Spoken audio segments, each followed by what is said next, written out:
Sir, ನಾನಿವತ್ತು ಒಬ್ಬ ಸಾಧಾರಣ ವ್ಯಕ್ತಿ MLA ಆಗಬೇಕಾದ್ರೆ ಕಾರಣ ನಮ್ಮ ಗುರುಗಳಾದಂಥ ಈ ದೇಶದ ಮಾಜಿ ಪ್ರಧಾನಮಂತ್ರಿ ದೇವೇಗೌಡರು ಅವರ ಗಡಿಯಲ್ಲಿ ನಾನು ರಾಜಕಾರಣ ಮಾಡ್ಕೊಂಡು ಬಂದಿದ್ದೀನಿ.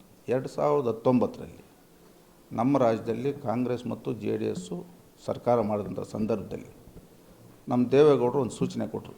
ನಮ್ಮ ಸಾಹೇಬರು, ಈ ಬಾರಿ ನೀವು ಕಾಂಗ್ರೆಸ್ ಪಕ್ಷಕ್ಕೆ ಮತ ಹಾಕಿಸ್ಬೇಕು, KH ಮುನಿಯಪ್ಪನವ್ರ ಪರವಾಗಿ ಕೆಲಸ ಮಾಡಬೇಕು. ಅವರು ಒಂದು ಸೂಚನೆ, ಅವರು ಒಂದು ಆದೇಶವನ್ನು ನಾವು ಪಾಲನೆ ಮಾಡಿದ್ದೀರಿ. ಮುಂದಿನ ದಿನಗಳಲ್ಲಿ ನಮ್ಮ ಸಾಹೇಬರು ದೇವೇಗೌಡ ಸಾಹೇಬರು ಏನು ರೀತಿ ಹೇಳ್ತಾರೋ ಆ ರೀತಿ ನಾವು ರಾಜಕಾರಣದಲ್ಲಿ ಮುಂದುವರಿತೀವಿ. ಅಷ್ಟು ಬಿಟ್ಟು ನಾವು ಕಾಂಗ್ರೆಸ್ಗೆ ಹೋಗಿ ನನಗೇನೋ ಒಳ್ಳೆಯದಾಗಬೇಕು, ಅಧಿಕಾರ ಬೇಕು, ಇನ್ನು ಬೇರೆ ಯಾವುದೇ ನಮ್ಮ ಉದ್ದೇಶ ಇಲ್ಲ.